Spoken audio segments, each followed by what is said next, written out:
Hi, hello, welcome to my kitchen. Today I am going to be making cream cheese filled jalapenos, or also known as jalapeno poppers.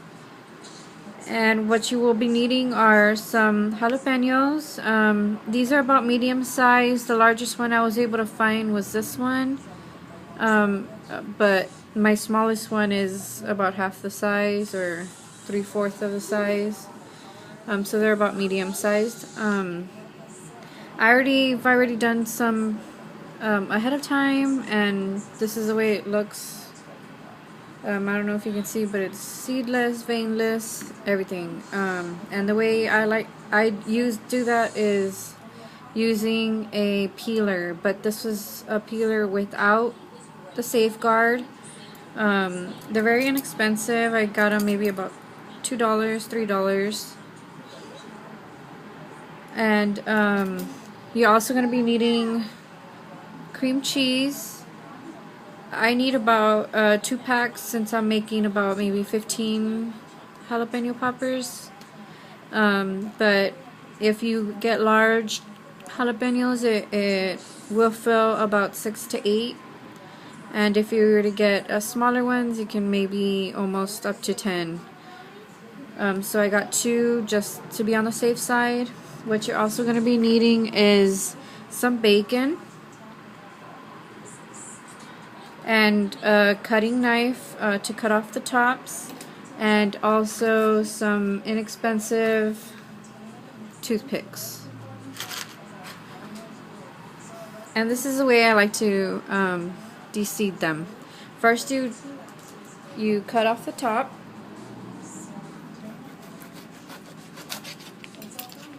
You remove them. You can take off the stem and then place it back on top once you wrap it to keep the cream cheese in, but they could fall off very often and easily, so I just do them without. Then what you're going to want to do is to help yourself maybe split in, but very slowly and very carefully. You want to try to get as much as you can to the bottom. Then after you do a little split, you just want to use your peeler, the tip of your peeler. It's pretty sharp and it has a round edge instead of a pointy one, to prevent any slicing through the jalapeno.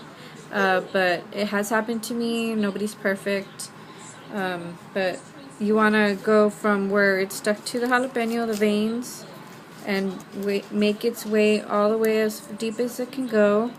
Then you want to do the same thing. There's sometimes about 4 different veins where it's attached to the jalapenos, and you just want to dig it and then turn it a couple of times to help you move around. As you can see, as I'm spinning it, the seeds are spinning with me, and it's that easy to just yank out all the center. There still are a lot of seeds and veins in there.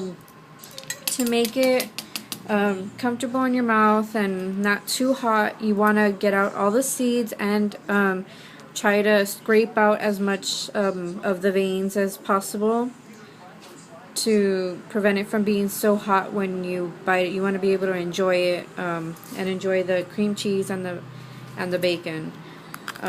But so what you want to do is start scraping the walls of the jalapeno. You can do it pretty roughly if you hold it within your thumb and your hands. It makes it firm. You want to hold it kind of tight, and as you can see, look how much it scrapes off. You want to, of course, dab it just to remove them. Then start again. Just start scraping the inner wall, turning it, and there's a lot of the veins and the seeds in there. Then you want to go deeper to get to the very tip without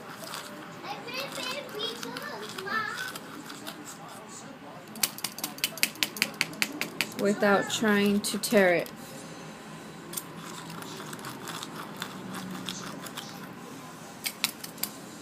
This one is pretty clean. What I like to do is de-seed them and de-vein most of them. If this is your first time trying it, you want to maybe not do it so ahead of time, but since I'm kind of, I already know how much fills each jalapenos, I just like to de-seed and de-vein all of them, then wash them, rinse them out to if there's still some stubborn seeds in there, you can wash them out, and sometimes they come out on their own. But you want to try to get as much as the veins and everything inside as possible. You see how much still comes out, to prevent it from being so hot. As you work on them, they're not as hard as it seems, but once this one hasn't been rinsed, so I'm going to leave it out, but the rest of them that I have here in my pan have already been rinsed, so I can show you the rest of the process.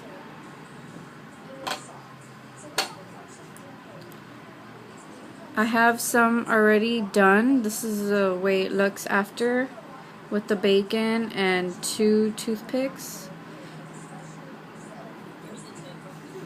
So I have this one that has been already washed and cleaned throughout, inside and outside. Then I like to chop up my cream cheese into about as many slices as I think it will fit each one, just so it can help me. But if not, you don't have to do this. You can just grab a chunk of it and put it in, and whatever is left over, you just put it back onto here and use it for the next one. This was half of the one of the block that I made previously. Of course, you do want to wash your hands, and because you will be using your fingers a lot. Stick it all the way down. I'm probably only going to need half of this one. Stick it. You want to sometimes stick your finger in and push it down to get out any air bubbles. You don't have to fill them up all the way, but a lot of it does come out as you barbecue them or grill them or put them in the oven. It will tend to spill out a lot, so I like to try to get it all the way to the very top, so it could still have some in the middle. Okay, so now you're going to want to get your bacon, slices of bacon.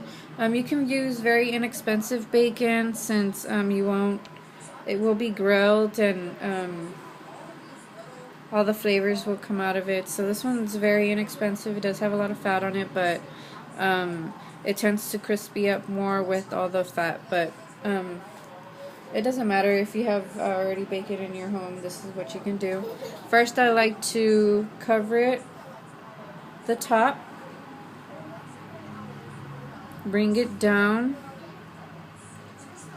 on one side, and then on the other side you want to start to bring it down and hold it kind of tight. Start twirling it around the jalapeno.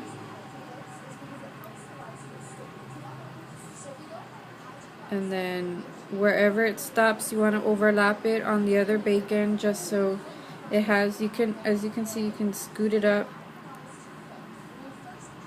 so it can get then you want to get your toothpick, poke it right where it ends, and then make it come through. Then you want to do another one, and right where you flipped it over, that long one that we started with is right here.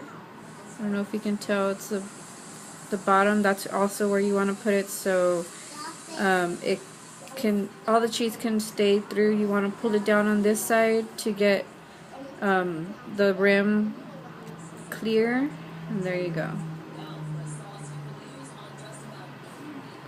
That's a wrapped jalapeno. And you just want to place it in a pan, and you can do this ahead of time if you have other appetizers or other things you need to prepare ahead, this is a good prepare. All you need to do is just put it in a pan, stick it in the refrigerator until you need it. Actually, I'm not going to be using this until later, so I'm making it ahead of time because I am going to be doing other appetizers. But if you want to watch it just one more last time, I'm going to fill it.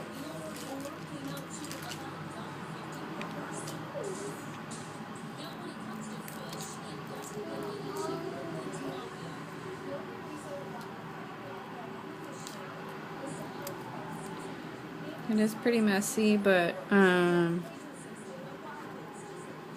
the taste is awesome if you've never tried these before. So again, I am going to be lapping it over once, maybe halfway or 3/4 of a quarter, depending how long your bacon is. Then you want to spin and wrap it all around the jalapeno until it overlaps. Then you grab your toothpick,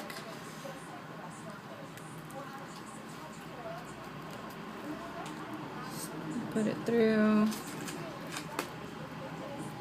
find where my first one, put that through, slide it down on this side so the top is fully covered. Because if I leave it just like that and poke the hole wherever, there's a big gap right there, you see. If you pull it down and then pull your toothpick through, it makes it flat up here and the cream cheese won't have a bigger gap to come out of. But that's what it looks like. Okay, I hope you enjoyed my tutorial on making jalapeno stuffed with bacon. If you have any comments or any requests, go ahead and leave a comment below, and I'll try to get back to you as soon as possible. I hope you enjoyed it. Thank you.